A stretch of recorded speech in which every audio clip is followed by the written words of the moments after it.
নমস্কার, আমি মুকুমা। তোমাদের সবাইকে স্বাগত স্পর্শ সেভেনে। আশা করি তোমরা সবাই ভালো আছো।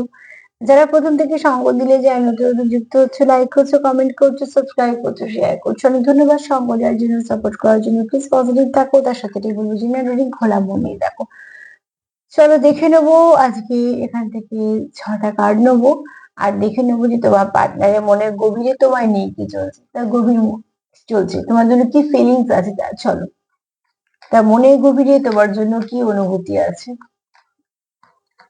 তার মনের গভীরে তোমার জন্য কি অনুভূতি আছে। এগুলো টাইমলেস রিডিং, যেটা তোমাদের সামনে যখন পপ আপ করবে, সে আজকেই করুক, 2 বছর 1 বছর পরেই করুক, কিছু না কিছু মেসেজ তোমাদের দিয়ে যাবে। তো চলো দেখে নিই যে তোমাদের পার্টনারের মনের গভীরে তোমায় নিয়ে কি চলছে।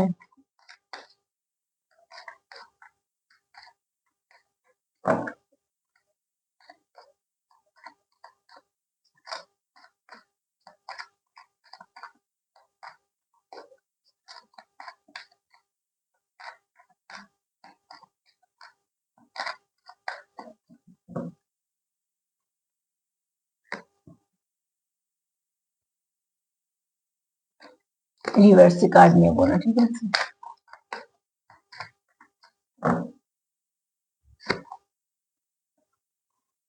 তার মনের গভীরে যেটা চলছে সেটা হচ্ছে তুমি তার জন্য খুব দামি। সে তোমার খুব যত্ন সহকারে আগলে রাখতে চায়, নিজের জীবন থেকে হারাতে চায় না। তুমি তার কাছে একটা খুব বিশ্বস্ত জায়গা, তুমি তার কাছে একটা কমফর্ট জোন। তোমাকে সে নিজের ফ্যামিলি মেম্বারের মতন দেখে, এবং তোমার জন্য তার মনে প্রচুর অনুভূতি আছে। সে কতটা অনুভূতি তোমাকে বলেছে কি বলেনি পরের কথা, অনুভূতি আছে।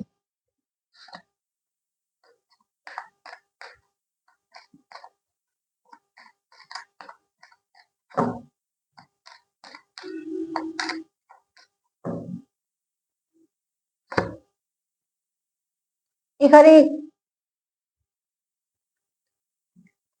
কেউ চায় তোমার সঙ্গে একটুখানি ঘোরাফেরা, ঠিক আছে, একটুখানি হালকা মেজাজ যাকে বলা হয়, কোথাও বেড়াতে যাওয়া, ঠাট্টা ইয়ার্কি, বেশ কিছুটা সময় কাটানো, একটা প্লেফুলনেস, যেটা তোমাদের সম্পর্কটাকে অনেকটা পোক্ত করবে আর নেগেটিভিটিকে রিলিজ করতে সাহায্য করবে। যত পার্টনারের সঙ্গে বন্ধুর মতন মিশবে, তত সম্পর্কটা সুন্দর হবে।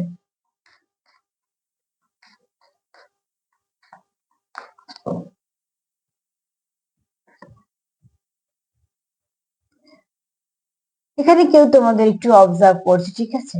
তো অতি অবশ্যই সেখান থেকে একটুখানি বাউন্ডারি দাও।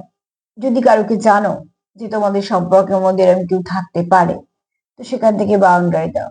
তোমাদের দুজনকে কেউ অবজার্ভ করছে যার এনার্জিটা ভালো না, স্নেক এনার্জি, ঠিক আছে। স্নেকি এনার্জি একদম ভালো হয় না। ভীষণ ভাবে ম্যানিপুলেট করা, মাইন্ড গেম খেলা, তারপরে তোমার এমন এমন কিছু সিচুয়েশন ক্রিয়েট করে দেওয়া, যেখান থেকে তোমাদের উপর এফেক্ট হচ্ছে। যদি অবশ্যই যদি সেখান থেকে বাঁচতে চাও, তোমাদের একটা বাউন্ডারির প্রয়োজন আছে। তোমাদের সম্পর্কে একটা বাউন্ডারি দরকার আছে। তোমার পার্টনারের কোথাও মনে হচ্ছে, যেমন বাড়ির মধ্যে যদি অচেনা মানুষজন হঠাৎ করে ঢুকে আসে, কারোর ভাল লাগে না, তেমন ঠিক সম্পর্কের মধ্যে যদি সবাই ঢুকে এসে প্রত্যেকে যদি নিজস্ব নিজস্ব জ্ঞান দিতে শুরু করে, তাহলে সেই সম্পর্ক কিন্তু থাকে না। সম্পর্ক দুজনে চালাতে দুজনকেই হবে। যদি থাকে তাও চালাতে হবে, যদি না থাকে সেটার জন্য নিজেদেরকেই আহ বুঝে নিতে হবে। সেখানে আরো 5 জনকে এনে কিছু হয় না, আসলে আরো সম্পর্কটা অবনতি হয়। এখানে তোমাদের কারোর খুব ভালো, সরি, কারোর মধ্যে কিছু চেঞ্জ আছে, ঠিক আছে। সেই চেঞ্জটা সাডেন চেঞ্জ হবে, ঠিক আছে। সেই চেঞ্জটা ভালো হতে পারে, খারাপও হতে পারে। তোমরা যেমন ভাবে ম্যানিফেস্টেশন করবে সেরকম হবে। এবার তোমরা যেরকম চাইছো সেরকম হবে। তবে এখানে তোমাদের জন্য কিছু সারপ্রাইজ আছে, কিছু ট্রান্সফরমেশন আসবে। তবে আমার মতে তোমরা যদি কিছু ভালো ম্যানিফেস্টেশন করো, তো চেঞ্জটা কিন্তু ভালোর দিকেই হবে। কারণ আগের দুটো কার্ড কিন্তু খুব ভালো এসছে।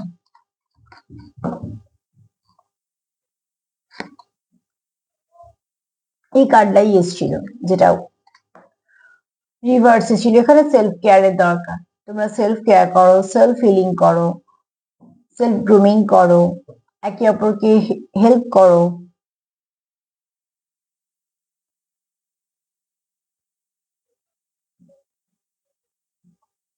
একটা কেউ মেসেজ করেছিলে, মানে একটা কেউ কমেন্ট করেছিলে, আমি সেই কমেন্টটা ডিলিট করলাম। কেউ একটা লিখেছিলে যে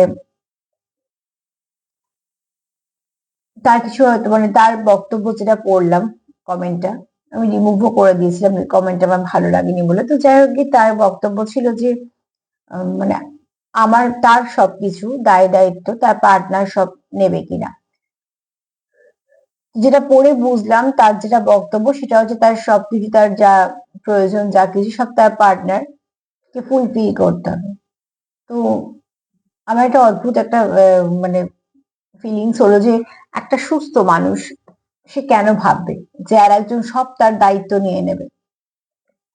অসুস্থ মানুষরা সে ঠিক আছে, তার শারীরিক ক্ষমতা না থাকলে কেউ যদি তার একটা দায়িত্ব নেয় খুব ভালো কথা, বাচ্চাদের তো করতেই হয়। আর বয়স্ক যারা, তাদের কথা ছেড়ে দিলাম। যখন তোমরা সম্পর্কে আছো, যখন তোমরা সেভাবে তোমরা সেই এজের দিকে যাও যে কিছু করতে পারবে না, তো একটা জিনিস সবারই ভাবা উচিত যে প্রত্যেক মানুষের কিছু করা উচিত, কিছু না কিছু তার যা গুণ আছে সৎ পথে সেটাকে কাজে লাগিয়ে কিছু করা উচিত। সেটা খুব প্রয়োজন আছে।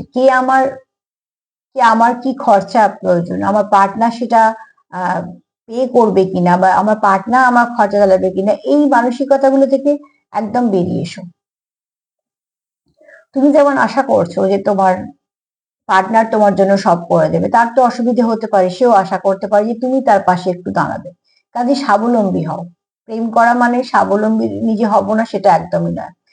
ভালোবাসার সম্পর্ক এগুলো সেটা একদিকে, কিন্তু তোমাদের যা গুণ আছে তোমাদের মধ্যে, যা প্রত্যেক মানুষের মধ্যে ঠাকুর কিছু না কিছু দিয়েছে, সেটাকে কাজে লাগিয়ে সেটাকে নিয়ে সৎ পথে এগিয়ে একটা কিছু করার চেষ্টা করো, যেখানে তুমিও তাকে কিছু হেল্প করতে পারবে। এবার এই হেল্প করার ব্যাপারটা সম্পূর্ণ চলে হচ্ছে আন্ডারস্ট্যান্ডিং এর মধ্যে, কে কাকে কতটা কি হেল্প করবে। কিন্তু নির্ভরশীলতার জায়গাটাকে সেই জায়গাতেও নিয়ে যেও না যে একটা বয়সের পর আমরাও এটা চাই যে বাবা মার কাছ থেকে যেন হাত না পাততে হয়, এবং সেটা হাজবেন্ড হোক, পরবর্তীকালে সন্তান হোক, যাই হোক না কেন, এই হাত পেতে চাওয়ার ব্যাপারটা খুব খারাপ। তো প্রত্যেকের উচিত যে কিছু না কিছু করে নিজেদেরকে আগে সেই জায়গাটা দেওয়া। এই কমেন্টটা পড়ে আমার একদম ভাল লাগলো না যে তার প্রশ্ন অন্য কিছু না, তার প্রশ্ন তার পার্টনার তাকে তার যা যা প্রয়োজন আছে সেগুলোকে পূর্ণ করবে কিনা। এটা কোনো প্রশ্ন হতেই পারে না। তুমি একটা সুস্থ মানুষ, তুমি নির্ভর করবে কেন তোমার পার্টনার তোমার সব চাহিদা পূর্ণ করবে? তুমি নিজের চাহিদা নিজেই পূর্ণ করো।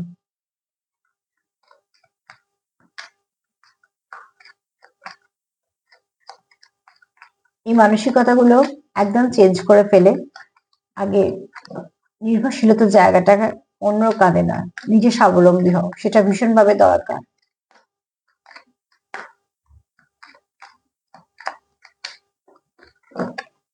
চলো, একটা গিফট দেওয়া আলাদা, আর সেটা এখন আমার দিতেই হবে, তুমি বাধ্য, সেখানে আর ভালোবাসা থাকে না।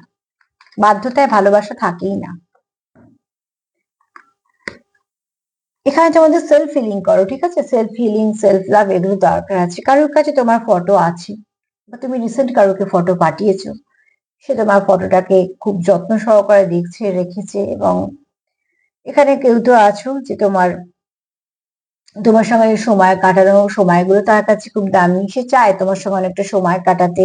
এখানে কারো তোমাদের ফটোর আদান প্রদান হয়েছে, আমি রিসেন্ট যে কথা বলছি, তো রিসেন্ট তোমাদের মধ্যে কোনো ফটো আদান প্রদান হয়েছে, যেখানে তোমরা একে অপরের ফটোকে সেভ করেছো বা রেখেছো।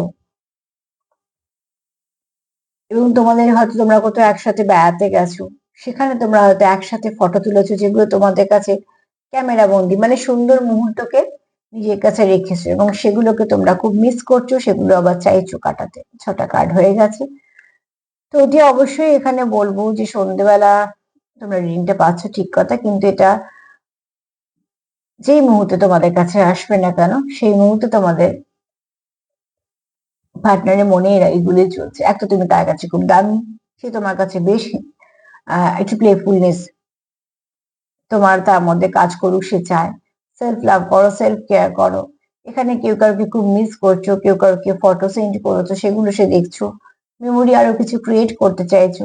কিছু চেঞ্জ আসবে, সেগুলোকে ম্যানিফেস্ট করে যেন ভালো চেঞ্জ আসে। এছাড়া শুধু একটা কার্ডই একটু এদিকে এসে, সেটা হচ্ছে কোনো স্নিকি এনার্জি তোমাদের চারপাশে কাজ করছে সেগুলোকে একটুখানি দেখো, নেগেটিভ পজিটিভিটি দুটোই আছে, কোনোটাকে আমরা অস্বীকার করতে পারবো না। সবসময় চেষ্টা করবে পজিটিভিটিটাকে নাও, নেগেটিভিটিটাকে সরিয়ে দাও, সেটা ভীষণ দরকার আছে। তো এখানেও সেটাই দরকার আছে। তার সাথে এটাই বলবো যে প্লিজ পজিটিভ থেকো, যতটা পারবে পজিটিভিটির সাথে থেকো। জেনারেল রিডিং নেবে তো যেটাই তোমার সঙ্গে মিলবে, কিন্তু কাজ করবে নিজের উপরে অতি অবশ্যই। যদি আমার প্রোগ্রাম তোমাদের ভালো লাগে তো প্লিজ লাইক করে, কমেন্ট করে, সাবস্ক্রাইব করে সাথে থেকো। সবাই ভালো থেকো, নমস্কার।